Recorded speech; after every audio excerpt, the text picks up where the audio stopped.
This really tiny NVMe SSD, and if you guys remember last year, actually, I came over here to check out the Toshiba stuff, and they showed me this little guy, little SSD. So basically you have the SSD, the actual NAND flash storage itself, and a controller on this teeny tiny little chip.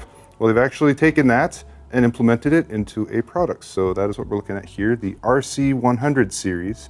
This is going to be available in 120, 240, and 480 gig capacities, at least at launch. They're looking about Q2 when it comes to launch, so maybe April, May timeframe. And as far as pricing goes, I don't want to talk about pricing right now because NAND has been very expensive, memory has been very expensive, prices have been very high. So the prices I might say for this right now are probably going to be more than what hopefully it will be in the future, because we're really hoping that the prices start to come down.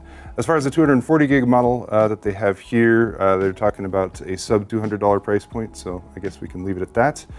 Beyond that though, you have a teeny tiny SSD, as apparently on the Toshiba social media, they tweeted a picture and somebody said, "What is this, an SSD for ants?"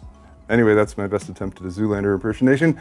But of course you get the benefits of NVMe, which is more power efficient, and then of course you get potential NVMe SSD speeds. Now, NVMe SSDs can be very, very fast, but they can also be very, very expensive. So this one's going to sort of hit that sweet spot between being expensive and being fast. So we're looking at about 1600 megabytes per second reads, and we're looking at about 1100 megabytes per second writes, which is definitely significantly faster than your typical SATA drive, about 3 times faster, at least when it comes to the reads. So that's really nice. If you can load up an operating system on this, if you can load up a bunch of games, they're going to load really fast and you're going to have a good time.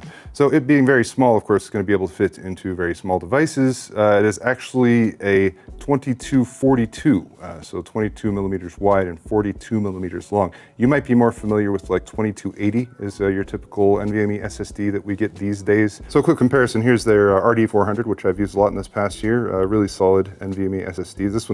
This one's still out, and it's going to be faster than that one, but it's also a little bit more expensive. But that's 2280, that's 2242, and this is the RC100, and it's very small and cute.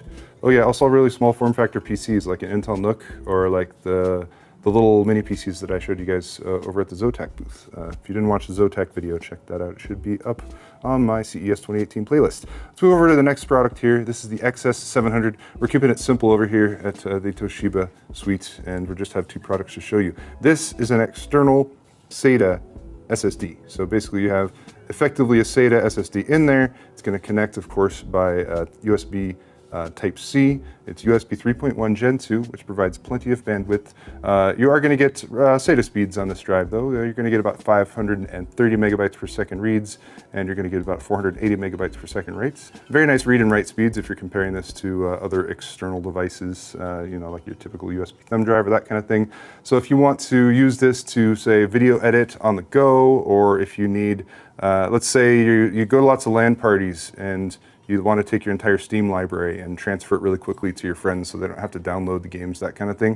This is going to be a great solution for that. I've actually been using external 2.5 inch SSDs like the TR200. You guys have seen this on my channel. I've used it in a few builds recently. I use these with just a little SATA external adapter, which is effective, but also not necessarily the most durable. These SATA plugs can be well, you can snap them off if you tweak them at the wrong angle. So having something that's completely contained like this, it's got the USB-C connector. They're also going to include a Type A adapter for it, so you can plug it into legacy USB ports. And that is the XS700 from Toshiba. Now this one's only going to be available in a 240 gig capacity right at launch, but based on popularity and feedback from fans like you, they might bring it in a higher capacity as well. Maybe 480. Maybe we will even see a 1 terabyte version in the future.